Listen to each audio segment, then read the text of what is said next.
On your mark, get set. Let's go. Good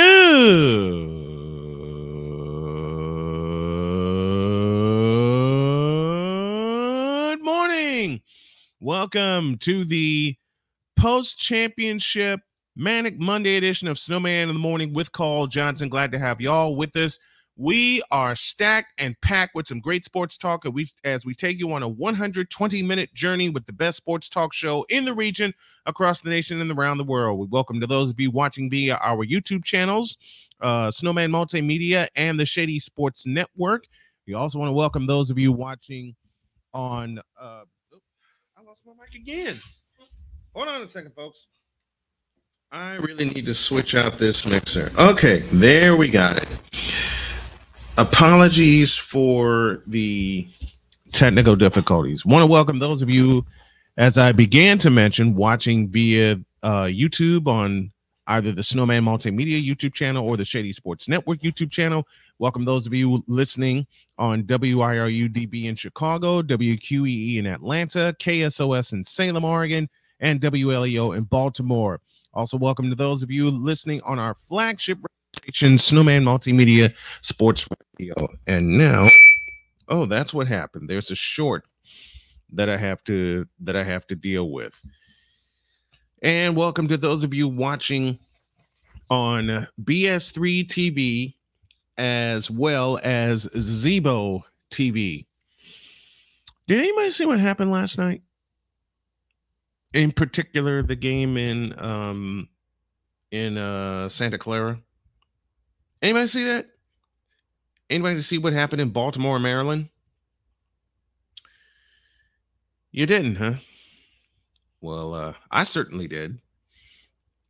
And Victor, who I plan to have on here in the next 30 seconds, I hope, we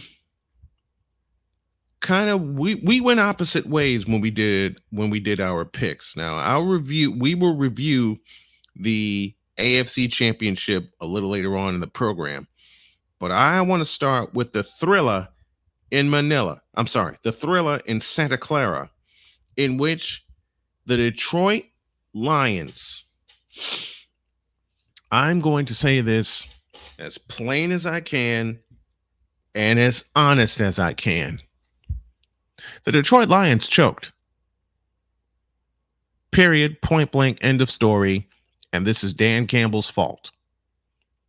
How can you gamble not once but twice on fourth down, and both of those gambles produce points for San Francisco?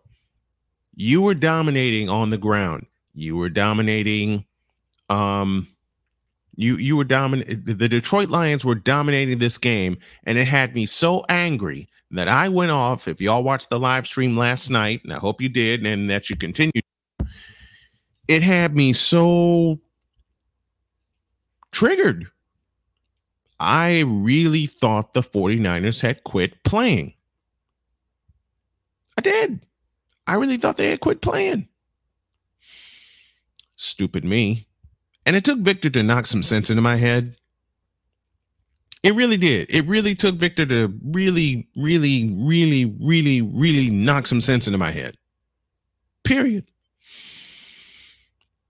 It really knocked some sense. It really took Victor to knock some sense into my head. And this is my team. This is my team. UFL Fan Den, I beg your pardon. And Big Baby Jonathan has joined us for the early part of the show. And, you know, if you take the points, if you're Dan Campbell and you take the points, you make it a 3-possession game.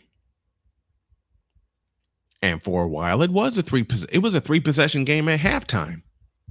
24-7. Let me say that again for those of you in the cheap seats. It was 24-7 at the half. The Niners were dead. They were gone. They were halfway through the ring ropes. And give this 49er team credit, which I will do in full as a fan and as a journalist. which some people, Trey Larkins, claim to be, but not, and I'm just picking on them for that. They fought back. They fought all the way back. You can point to several plays that flipped this game around. You can easily point to the lowest of the low-hanging fruit, which would be the fourth down gambles, which I mentioned earlier. One in the third period, one in the fourth period. The one in the third period was costly because it let the 49ers back into the game. The one in the fourth period was extremely costly because it sealed the game. It flat out sealed the game. And if you really want to, and if you really want to look at it, there is one fantastic play made by Brandon Ayuk, which led to the tying points. And that was the ricochet by the bay. Went off the defender's helmet. Brandon Ayuk, with his concentration level at 1,000,000, kept his eye on the ball, grabbed it, and instead of it being at worst an interception and less than worst an incompletion, turned into a 51-yard completion, which set up the tying score, which set up one of the two tying scores. It made it 24-17 at the time as Brock Purdy, and believe me, I got a lot to say about Brock Purdy and the 49ers as we go on here. Now I'm joined.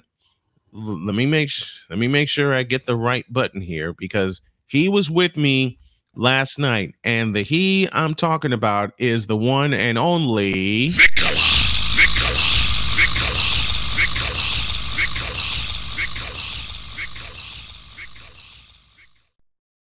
To Chicago we go. Good morning, Victor. How are you? Good morning, Snowman. How you doing? I don't have my voice back yet. I didn't think you did. I was gonna say, have you descended from Cloud 9 yet? Hell no. You know what, Bishop? Where you at? Where you at? Ask me that question again, please. Have you descended from Cloud 9 yet? Bishop, please answer that question. Woo! Hell no. To the no, no, no. Hell to the no. Hell to the no. To the no, no, no. I didn't think so. Let's see.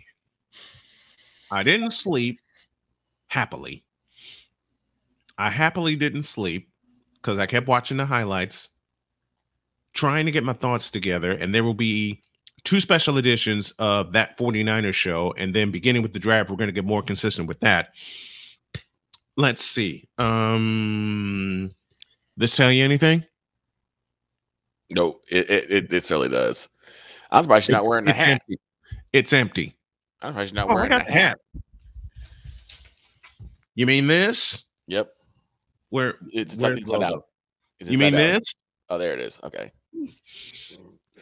I wanted to wear it, but I have a headset on. I don't have any speakers. Fair enough. So fair enough. Gotta be practical. Look at me. I'm listening to my wife. I gotta be practical here. But there is so much for us to touch on from Championship Sunday. Jay Spivey will join us at the bottom of hour 2. Ryan McCarthy is unavailable because he's just getting over the flu. So Victor and I will take you through most of the show today. Tell me and I asked you this question while I was taking my daughter to work last night, or right after I dropped my daughter off at work last night. And I know this is going to cost me a quarter in the swear jar. Mm-hmm. Tell me what the hell Dan Campbell was thinking on 2 occasions. I'm pretty sure most of Detroit is asking the same question. I think most of Greater Michigan is asking that same question.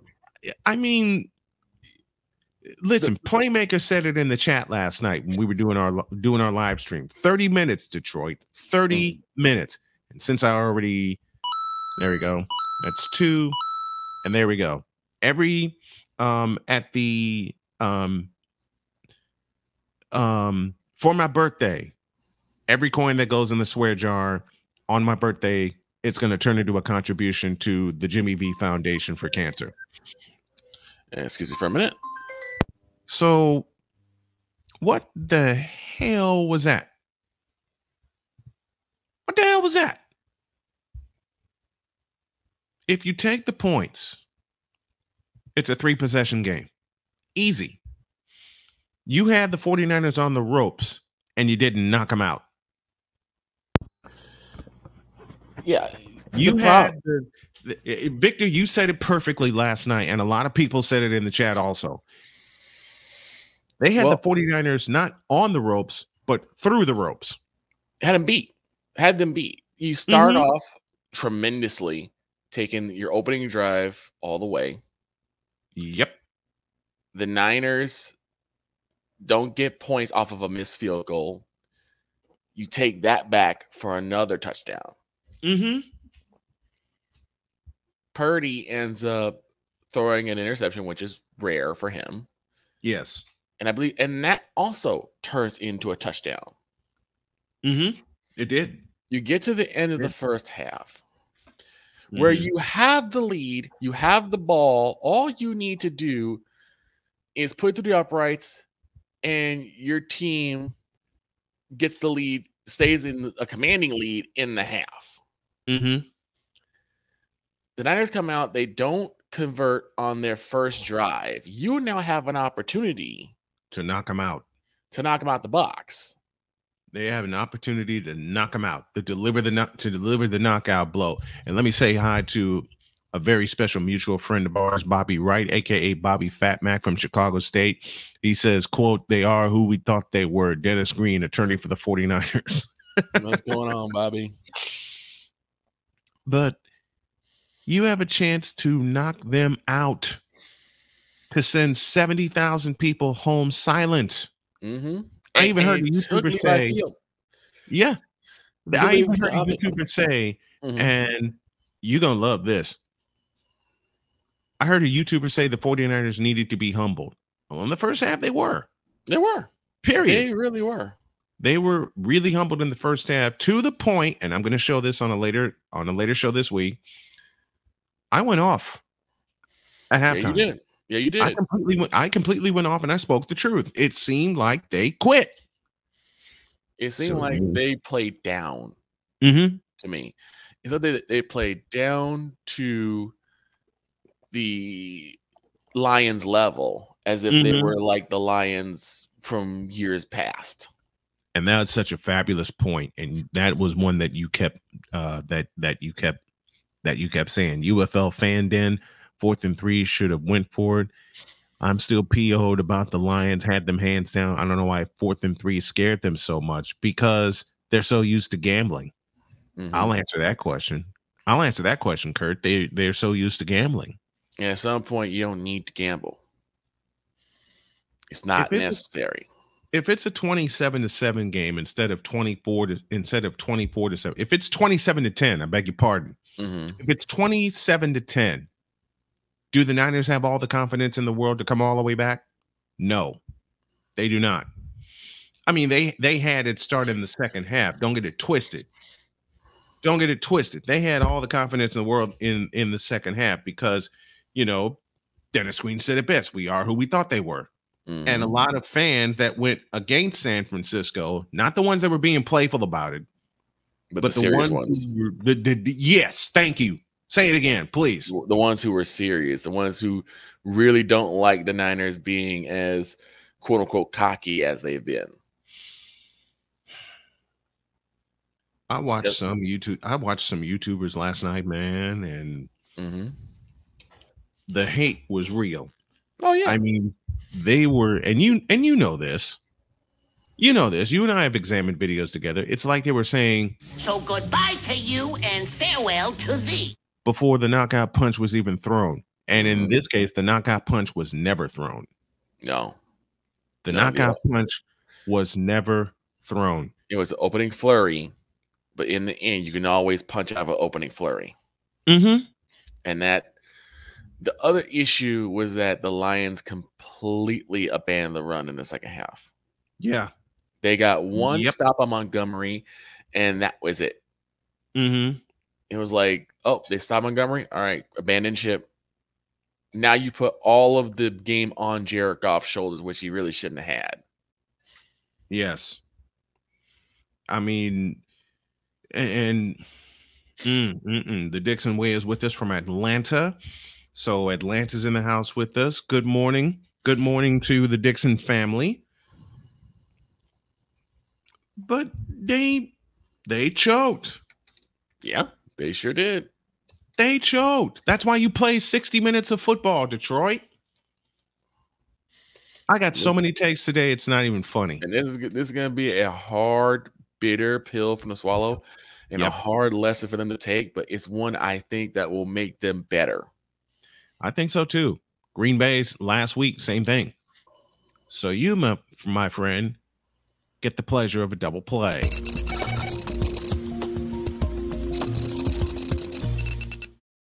And now the trolling begins. Shut up. Not only do you get this, Cameron Jarrell Newton, you get this as well.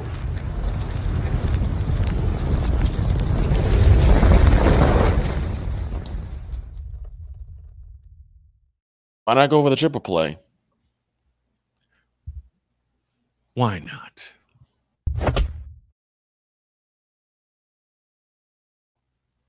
Start with the reality check as we go around the horn.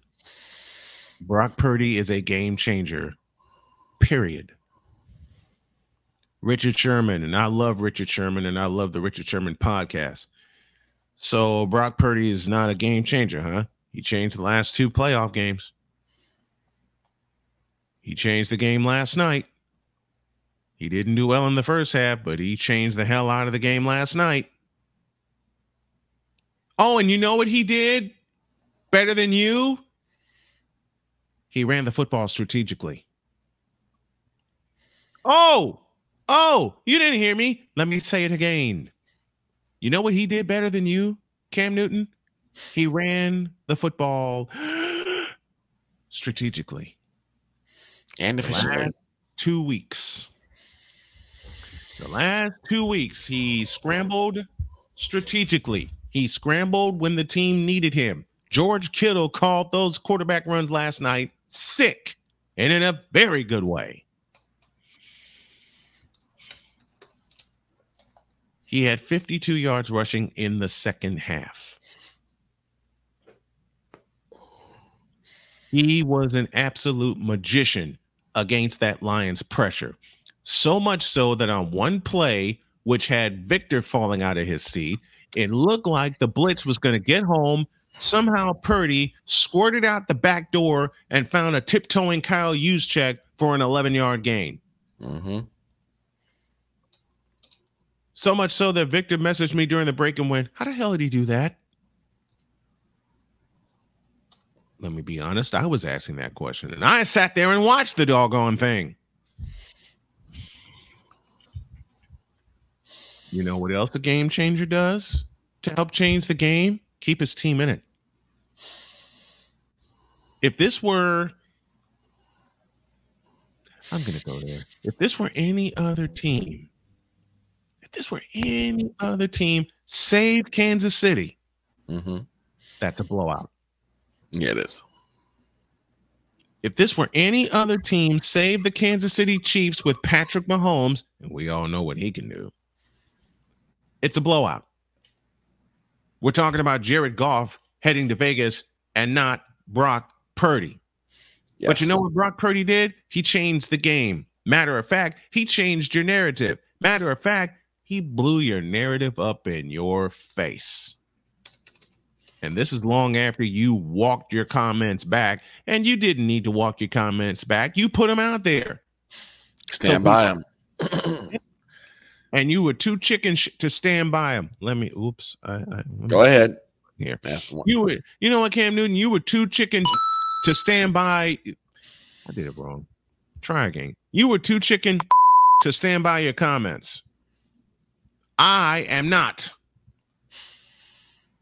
So a lot of people won't stand by their, a lot of people in mainstream media, and I've said this for years at a time, won't stand by because they're too scared to stand by their comments. I am not. And I'll admit when I was wrong. I was wrong for the first half last night. I was proven right in the second half. And the second half is where Brock Purdy last week and this week won the game. He was that game changer of the highest order in that last 30 minutes. So to complete the first part of this triple play, Cam Newton, watch your mouth when it comes to Brock Purdy.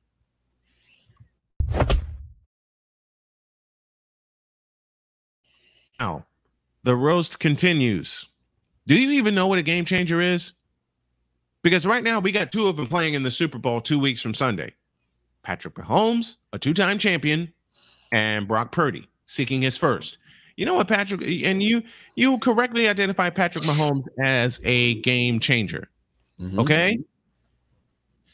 I take Lamar Jackson out of your equation as a game changer. I will get to that during the second half of the show.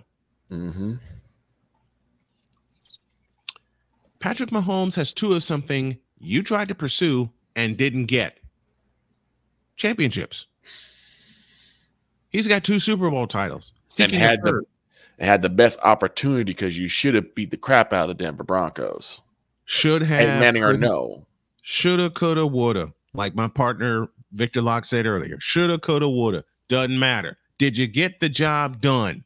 Nope. And the answer to that is a resounding no. Matter of fact, what happened to you, Cameron Jarrell Newton, at Levi Stadium in Santa Clara for the golden anniversary of the Super Bowl, you, my friend, since you were so afraid to scramble after a loose football that would have kept your team in the game, you wound up taking a big fat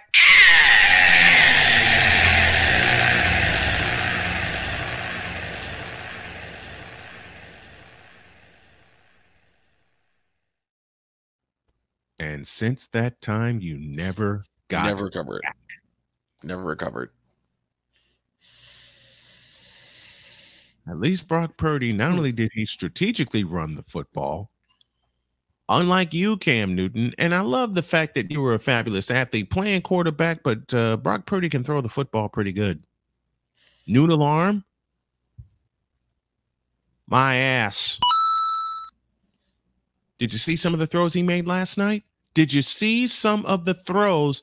Check that. Did you see some of the plays he made last night? Did you see the way he changed the game?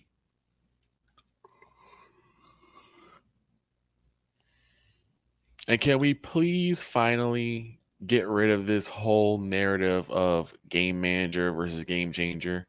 No, because people like Cam Newton will keep it in place. And I know some other people, Trey Larkins included, who's a very dear friend of mine, that will keep it in place because he's so high on Jordan Love, who has tremendous upside. Don't get it twisted. Jordan Love has a lot of potential, has a lot of tremendous upside. But in a head-to-head matchup, Trey Larkins, your quarterback against mine, your quarterback took and...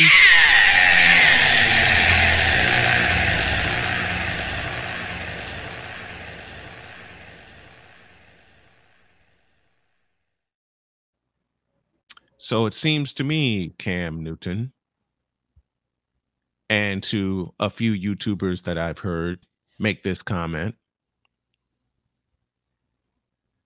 Brock Purdy and the 49ers didn't get humbled. You did.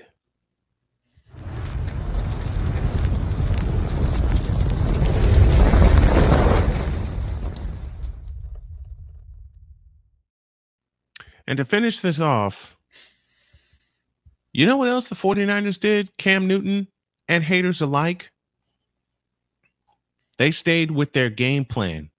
And their number one game plan, they ran the football. Yep. They ran the football a lot. I have not looked up one stat this morning, but I know what I saw last night. And as Colin Cowherd said quite a few times before, I trust what my eyes tell me. And what my eyes tell me is that the San Francisco 49ers and Brock Purdy are here to stay. What my eyes tell me is that the 49ers have found their franchise quarterback. What my eyes have told me and continue to tell me, they trust Brock Purdy. And you know what's bad, Cam Newton? A future Hall of Fame coach didn't trust you. That's Snowman's take. What is yours?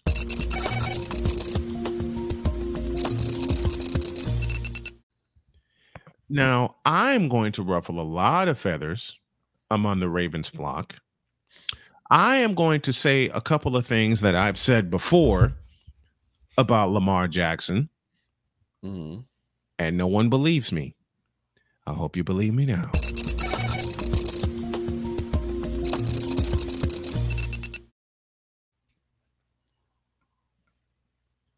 Okay, here I go being my inner Cole Johnson. If you thought the Ravens were going to just easily walk to the Super Bowl because they had a home game, that was a lie.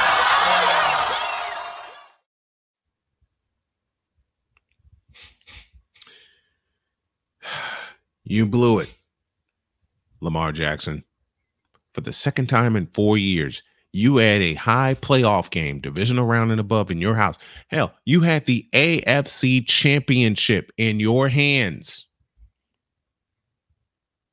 If you go back over the course of the season, there are some teams they should not have lost to. Cleveland, Pittsburgh, perhaps. And after the dominating performance you had against the San Francisco 49ers, I said that night that I wouldn't be surprised if it was a Ravens 49ers Super Bowl. I said it aloud. I said it aloud for 2.5 weeks. Then the Kansas City Chiefs exposed you all for the frauds that you are by controlling the football, beating you at your own game, punishing you at your own game, because you got punished. You got socked around, kicked around, and they forced you to become a one-dimensional quarterback. They didn't let you outside of the numbers. They didn't let you outside of the hash marks. They didn't let you play any playground football. Meanwhile, Baltimore, you allowed Patrick Mahomes for the few plays that you did to make some playground plays. Difference, Mahomes made them. Lamar didn't. And as Victor said just a moment ago, we paid all this money to Lamar Jackson for this? The Ravens had a trip to Vegas in their hands, and they blew it. Period. I did the stream yesterday. The tone was set after the first drive of the game, after the Ravens went 3 and out. They were punchless. They were lifeless. They had no nerve. A beautiful pass to Zay Flowers evened the game at 7, but then Kansas City, for the second time, marched right down the field and punched him in the mouth and stuck it in the end zone. And you know the biggest thing about the Baltimore Ravens that shows me they're frauds? Self-inflicted wounds. Self-inflicted wounds. A fabulous catch by Zay Flowers that should have put the ball at the 5-yard line, backed it up to the 20. Why? A personal foul for taunting. You know, Victor said yesterday, I don't mind a little bit of a taunt, and I don't either, but you don't put your hands on the player and push him while he's down. And you did it in front of the officials, Zay Flowers. Against all other opponents, including Houston, Lamar Jackson was spectacular. Against the Kansas City Chiefs, with a trip to the Super Bowl on the line, he looked like a deer in headlights. Which begs the question, has Lamar Jackson regressed just as bad as Jalen Hurts has?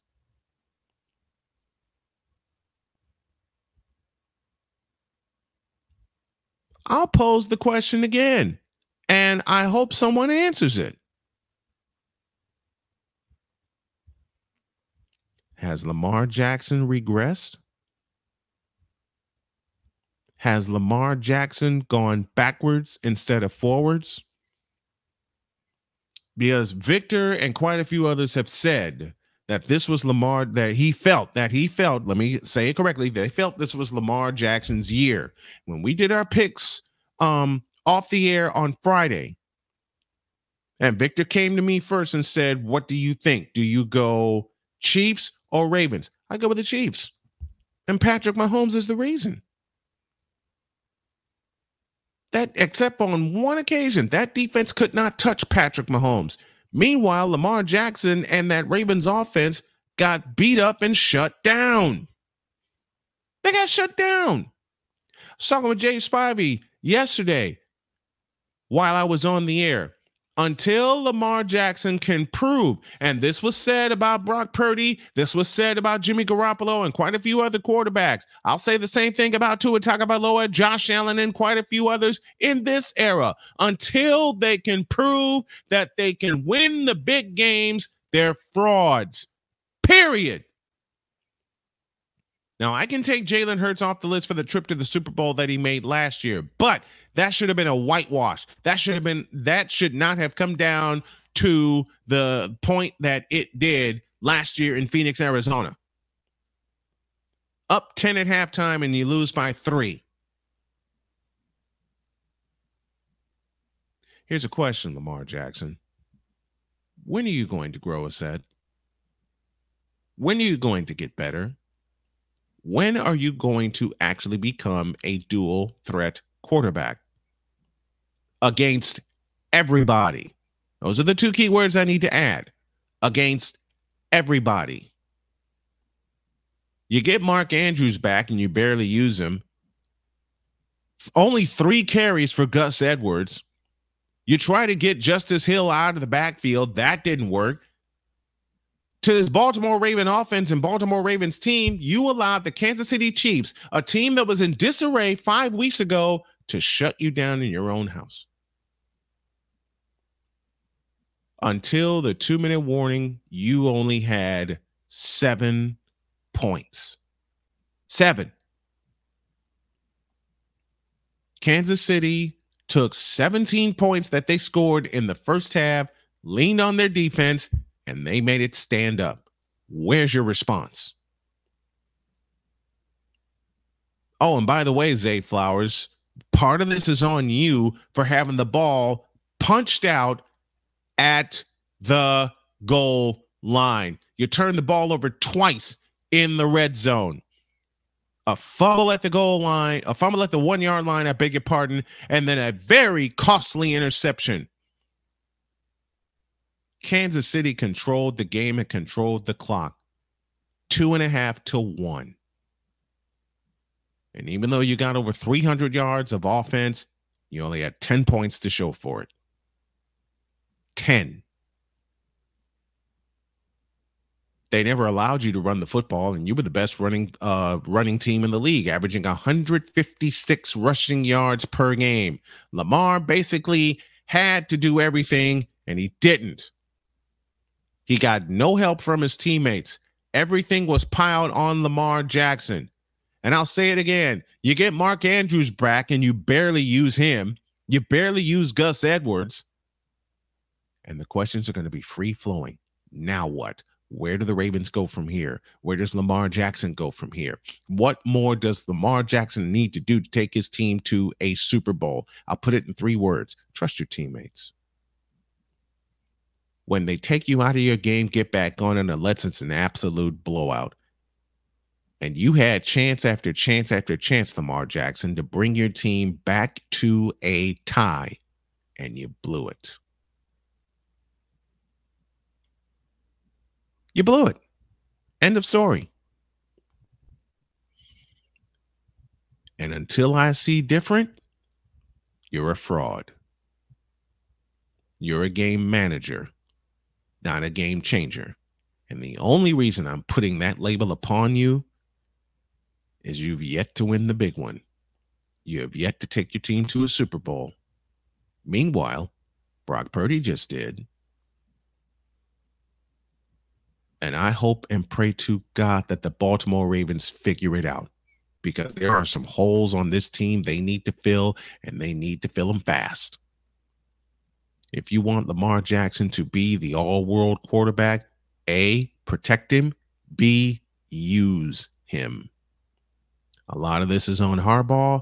A lot of this is on the organization. But after what I saw yesterday, a lot of this is on Lamar Jackson. That's Snowman's take. What is yours?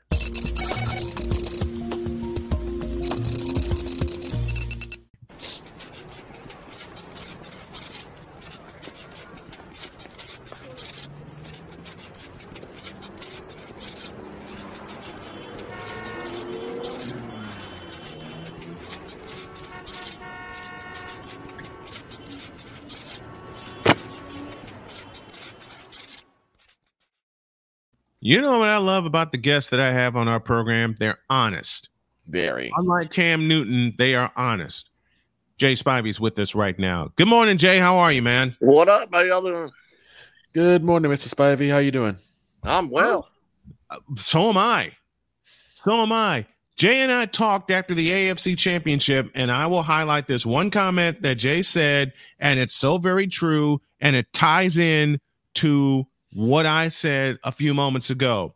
Lamar Jackson's going to have to prove he can win one of these games, and they paid him, and he wasn't doing it before they paid him, and he hasn't done it after they paid him. The floor is yours, Jay.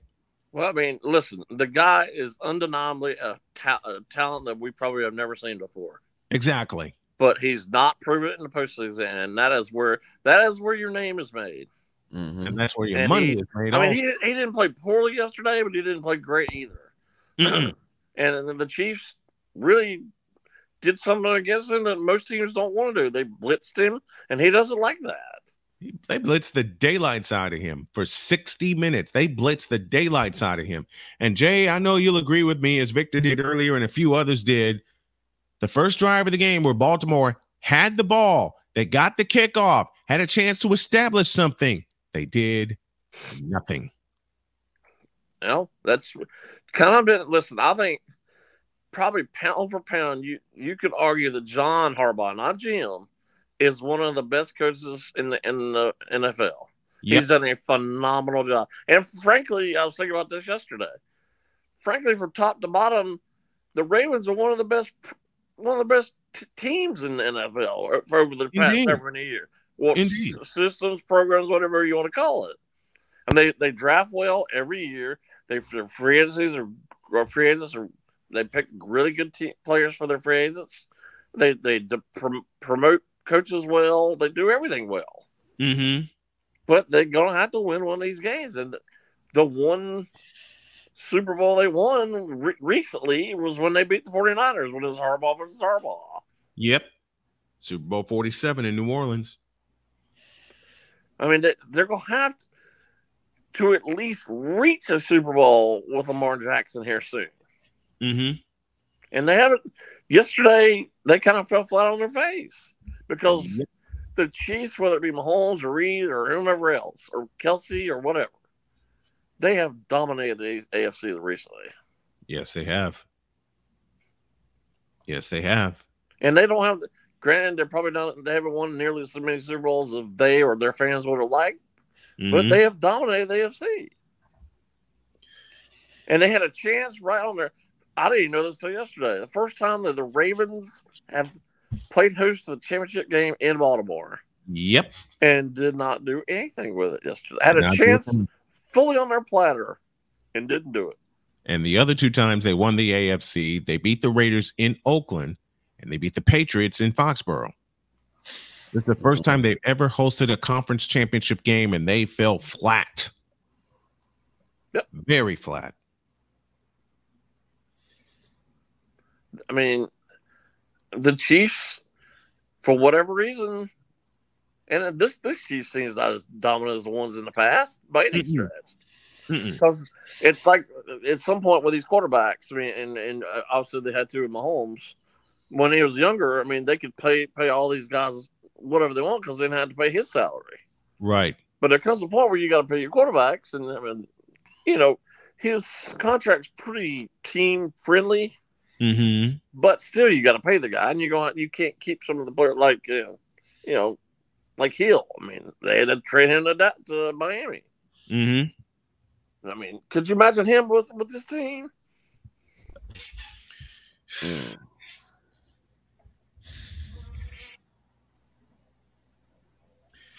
What makes it even scarier, and I'm going back to Cam Newton's comments, and I know I'm going to let Jay loose with this.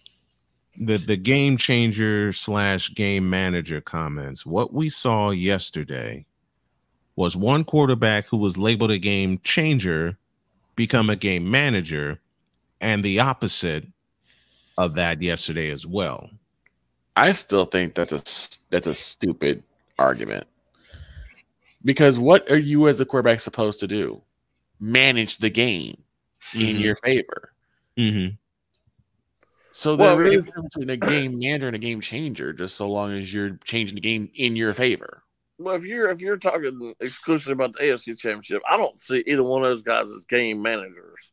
Now, if Lamar Jackson gets in trouble and decides to run it on every play, which he can sometimes do, which he didn't really do that yesterday, because I think the blitz was bothering him up the middle. But I don't see him as being a game manager either. Right. I mean, he was I'll say it again. I've loved Lamar Jackson since his days at Louisville. But going back to your point, Jay, he's got to win one of these. Yeah. I saw him play once in person in college, and I go to almost all the Wake Forest home games, and he happened to play here one year, and I mean Wake couldn't stop him. They could not stop the guy, and Wake had dominated the entire game, and he came back and almost won the game. Yeah, so strictly on his feet. Could not stop the guy. Couldn't stop him at all. Could not stop him at all. Now, I heard last night the other good the NFC game last night. They were talking where Purdy's known as a game manager. I don't see that at all. I don't either. Why? And I don't think Shanahan looks at him as a game manager. I don't think anyone does. But again, it seems like that's a really dumb label to put on Brock Purdy because, again, as a quarterback, you're supposed to manage the game. You're supposed to not make mistakes. You're supposed to make positive plays so that you can score a touchdown, so that you can win games. You're not supposed to put your team in peril.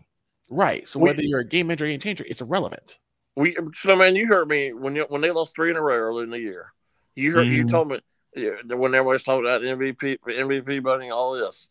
Yeah. Whether it be Purdy or McCaffrey. Their MVP is neither one of them. Their MVP is Deebo Samuel. They even they were talking about last night during the game. They can't run half the plays without him. Without Deebo. Without Deebo, this is a whitewash. They're a totally different team without Deebo. But he's not a game. Purdy's not a game manager. I mean, somebody has to distribute the ball, and he made some really good decisions last night. Very good decisions. And they talk about he's not a very good athlete. I don't see that at all. You know what gives Purdy an advantage, in my opinion? I've spoken about this before. 3 years as a starter in high school, 4 years as a starter at Iowa State. There's your advantage. Yeah. He's been coached up at both levels. He's being coached up by Mike Shanahan, and now he's proven himself. I'm not sure there's a better. Well, you might have the two. Matter of fact, you might have the two best offensive play callers in the league going against each other in the Super Bowl. In the Super Bowl, exactly. I mean, Andy Reid and Brian Shanahan are easily two of the best play callers. Easy. You can't. I have no argument for that. I have no argument for that. Do you think all those whiners that the Chiefs had about, they need to keep it? What's his name that went to the enemy? Eric Bieniemy. Yeah, Eric Bieniemy. Yes. All those people said they should have kept him. How's that working out now? Not too good. He didn't have a very good season with the Commanders. And it's going to get worse before I kept saying over and over and over, and it was obvious watching the games. Andy Reid was the real offensive coordinator. And no one believed it, which is crazy to me. Just watch the games, you can see what's doing what. It's too easy to decipher who the real play caller was, and it wasn't Eric Bieniemy. He was offensive coordinator in name only. Exactly. I've said that, and you're seeing the results with him in Washington. You are seeing the results. Speaking of results, the North Carolina Lady Tar Heels, ranked 20th in the nation until today, got smacked by a 10-win Virginia team. Meanwhile, I'll do it. Certain people don't want to bring up Caitlin Clark, who only had 38. Don't even want to bring up the Carolina women's team or any other sport at Carolina. There's only two sports in his mind at that school. They have one of the preeminent athletic organizations in the NCAA. They really do. I can't stand Carolina, but they do. And you only talk about two teams, and really just one, if you want to talk about it. Only one. Really one. And it goes back to the He conversation. couldn't tell you who's on a tennis team or a golf team or rowing or whatever the heck else Carolina has. He doesn't want to. He doesn't want to tell you. No, he doesn't. He doesn't want to tell you. And it goes back to a conversation Jay and I had 2 years ago, right after I came out of surgery. What was the bigger game? The national championship or beating Duke in the Final Four in New Orleans? Oh, it wasn't just him. This was a lot of Carolina fans. Yeah. You can't explain that mentality to me. I'm sorry.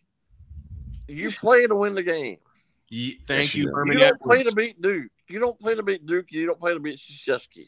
You play to win the national championship. We don't care. We beat Duke. Will Krzyzewski's last game. That's all we cared about. And people jumped all over me for saying that. Well, they jumped all over me, too. And I'm sorry. Do you think Kansas felt the same way? No.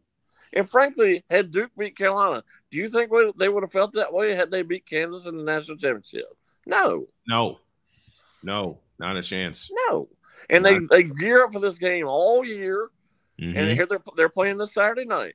And no matter who wins, Carolina will talk about it from now to the end of the year. Yep. They gear up this game as soon as the season starts. They don't worry, and they worry about what Duke's doing. Worry about yourself. And they don't. Nope. They barely won this weekend. No. And I stress the word barely. That's because you guys strive for excellence. Excellence is win the championship. Going to the big dance. That's what it's supposed to be. I think most teams do that. Carolina fans. Well, I put in quotes Carolina fans because there's a lot of Carolina fans in name only. They're not true fans. No, they're not. They're not. But you can't explain that mentality to me. I don't care whether it's Carolina or anybody else. You play to win. You don't care that you lost to Kansas in the national championship when you came one game away from winning it all. That's why I kind of got annoyed. And you care about beating Carolina instead the game before. Actually, beat Duke. Actually, they came within 17 minutes of winning the national championship because they led by double digits at the half. Right. They led by double digits at the half, and they lost by double digits. And that didn't seem to faze these fans. And again, I put them in parentheses. In quotes. It's why I get annoyed with some Sox fans sometimes. We're like, well, we won the Crosstown Cup against the Cubs. I don't care. Who cares? That means nothing. Why are they not the last team standing? It means nothing. I want the World Series championship. That's nothing. What I want. If they were so excited about or so passionate, that's the word I should use, about winning the World Series winning the World Championship instead of the doggone Crosstown Cup, which doesn't mean that much anymore because the rest of the season's a wash. Never meant anything. It's kind of like the argument with Ohio State and Michigan. And I've heard so many fans on both sides say to me, we don't care how bad our season is as long as we beat Ohio State. That team of the North. That team of the North, exactly. That's a horrible mentality to have. It's the same mentality as Carolina and Duke. And I don't see Duke fans being nearly to the level that Carolina fans are in terms of that mentality. I generally think Duke fans don't concern themselves unless they play each other. And they're playing each other this Saturday. Now, whoever wins, if they lose, I'm sure they'll be upset and we'll go on to the next game when they play in March. But to worry about what Duke's doing every single game, who cares? And not worry about And you think Duke is not going to make the NCAA tournament because they lose 4 or 5 or 6 games? No. Worry about your record, not everybody else. There is not a really good men's basketball team this year. There really isn't. You look on any given night, and everybody loses. Everybody loses. There, and you said it. There's not a really good men's basketball team. And I had nothing to do whatsoever Saturday. I went to grab some lunch, ran a couple errands, and generally I would have watched some of the men's games. But I intentionally sat down at 2:00.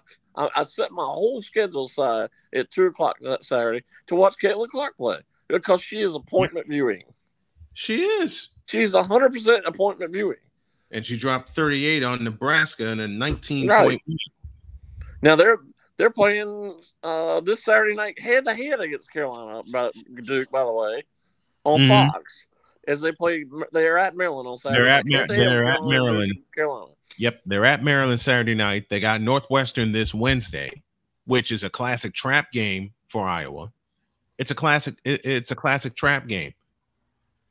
But as you said, Saturday they're going head to head with Duke and Carolina, and God help me, I'll take a chance in doing that game Saturday with Iowa and Maryland. Speaking of games, what's this game that the same person or persons that we talk about will not mention the fact that the preseason #1 in college baseball just happens to be your Wake Forest Demon Deacons? And were #1 up until the College World Series last year when they lost to LSU. In extra innings. Yeah, nothing. What many consider one of the best games, if not the best game in college baseball history. And I watched every single out of that game. And that home run came on a 2-strike pitch. That 2-run walk-off home run for LSU came on a 2-strike pitch against two of the best pitchers in college baseball. Yep. And were two of the top, I believe, 8 or 9 picks in the draft. You want to talk about appointment viewing? There you go. And for those people who say, hey, listen, yes, I understand that was a great game, but there's a lot of people around here that say, well, the real national championship was Florida State and LSU. No, I'm sorry. What the real national championship was Wake and LSU. And I said, no, it wasn't. Florida played LSU in the national championship. That was the real national championship, whether Wake fans want to admit it or not. That's the way it was. Yes. Right. Now the Wake LSU series was probably better as a whole, but still, Florida and LSU was the real College World Series. It was. And it was a roller coaster kind of series because you had one blowout in game 2, and then you had another blowout in game 3. And Wake, listen to me. I'm not saying Wake choked because I really don't think they choked. They just get the score. I guess they're one of the best teams, if not the best team in the country in LSU, and that was proven. Yep. But they had a chance to win the first game and didn't win. They even had a chance to win the second game and didn't win. All they had to do was win one game, and they didn't do it. That's all they had to do was win one game. That's all they had to do. Well, the first game was probably more important than the second game because I understand you give yourself a little wiggle room when all you have to do is win one game out of 2. Yep. But when you have everything in your control and you don't win that first game, it puts a lot of added pressure on you that second game. And it's a lot of added pressure that's not necessary. Down the stretch, Wake Forest just couldn't score runs. And here we're coming up. We're 2.5 weeks from the regular season starting. They're the prohibitive preseason #1. And they've had a lot of losses, even through the draft and seniors who transferred and everybody else. And they're still the prohibitive #1. And they're still the preseason #1. They're still the preseason #1, and I love it. And I'm going to follow them. Good. I'm going to follow them. Well, up until recently, they're basically sold out of tickets already for almost every game. And you're surprised why? I never even entered anybody's mind until a year or 2 ago. So a lot of fans, it's like you said, Jay, a lot of fans are coming out of the woodwork. a few that we know that are really not.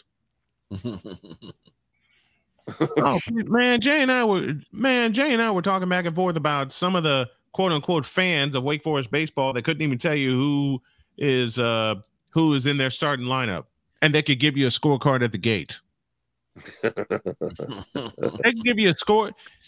Victor, you know the kind of fans we deal with, and Jay, you know them also.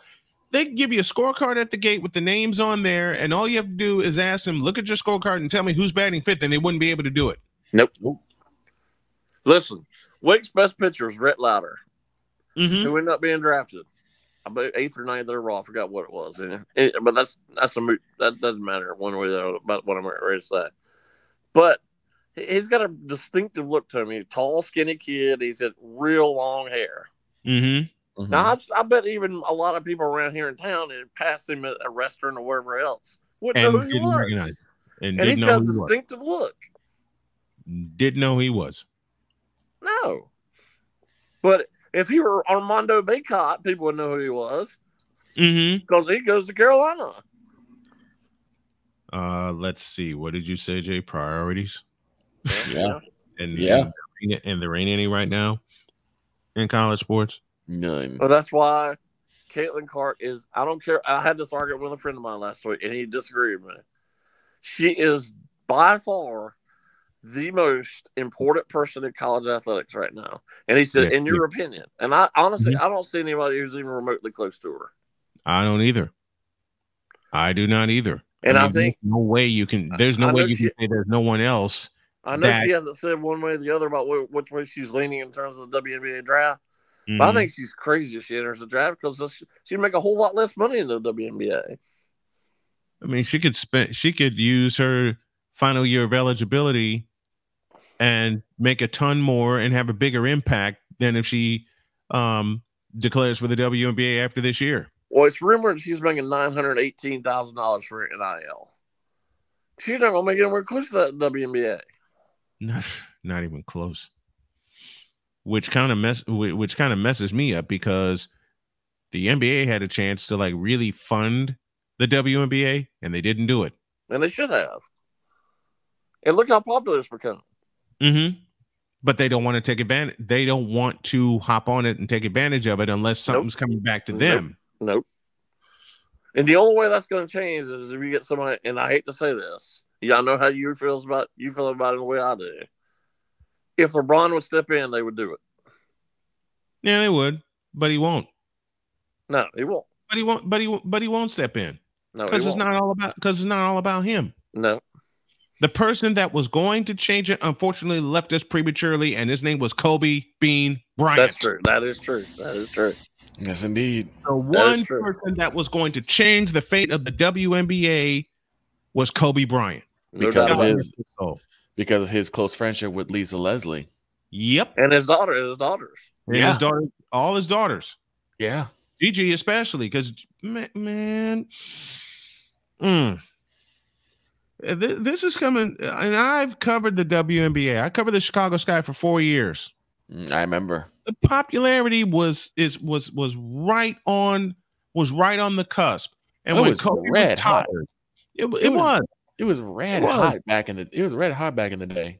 It was, but it wasn't to the point where it is now. And financially, dear God, they could have taken full advantage of that. And Kobe was on his way to doing that.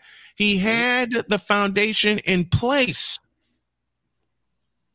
And unfortunately, I have to use the past tense. I have to say had. Yes. Still doesn't feel real to me. And to look at the amount of stars they have in that league and how many they've had.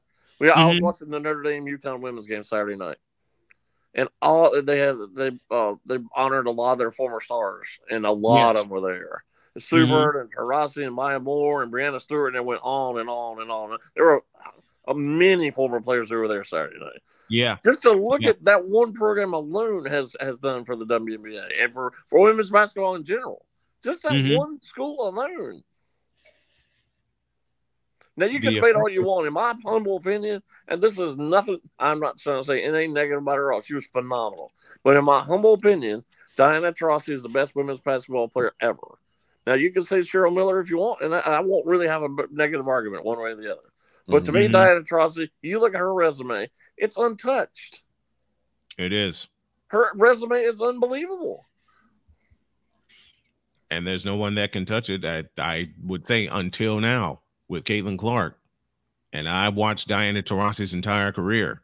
Now, I hope as we head into Olympics here in July, Caitlin has to, I mean, she doesn't have to, but do you think NBC wouldn't love with Caitlin Clark or her on the women's Olympic team? Man, please. that would be, you want to talk about appointment viewing? There you go. And I know there's a million other women's players who can play because you're going to have all the WNBA players playing too. But you almost have to have her on the team. I mean, that's a must. You would think it's a must. It would have to be a must. You would think it's a must for Caitlin Clark to play. And that goes even the dream team with Leitner on. I mean, she's way better than Leitner was in terms of appeal. In terms of appeal and in terms of ability. Let me say it again. In terms of appeal and in terms of ability. This is just, it's too obvious. It's too easy to make that decision. Right. You would think it would be. It should be. You would think it would be. Well, even if she's like the quote unquote last player on the bench, which seems crazy to even think about, but even if she's there just to be there, don't you think that's a great marketing tool? Oh, the best marketing tool. And if she plays, they're probably going to win anyway, with her, or without her.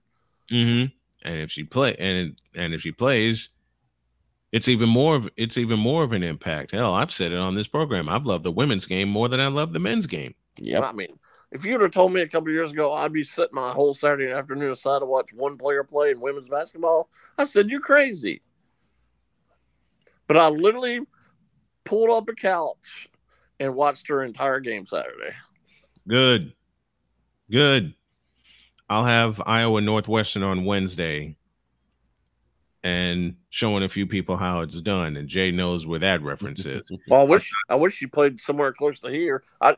She played here in Charlotte right when the season started. I wish I'd gone down there and watched them play because they played Virginia Tech and Charlotte to start the season. I wish I'd gone there and see them play because I'm probably going to regret not ever seeing them play.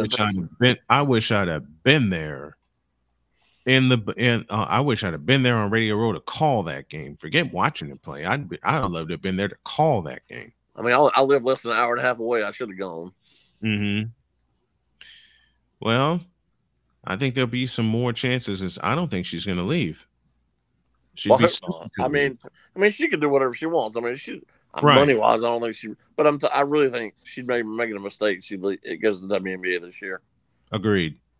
Jay Spivey joining us here on the program as he does every single Monday. Check out the YouTube channel as the Spivey notes will begin to appear. Thank you, Jay. Appreciate the time. Thanks, guys. Have a good day.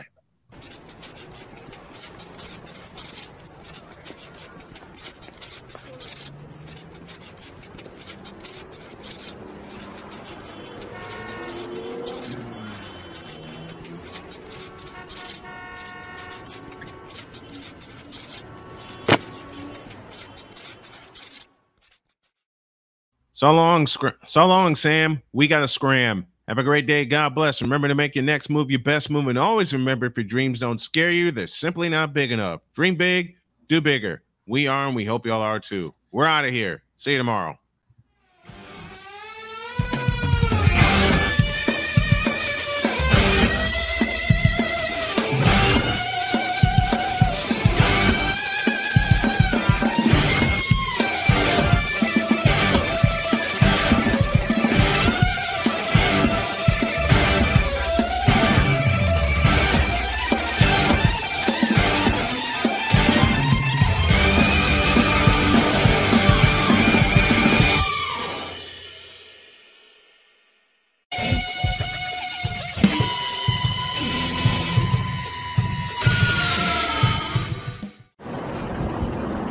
You think I went hard at Cam Newton today? I got a bigger clap back tomorrow.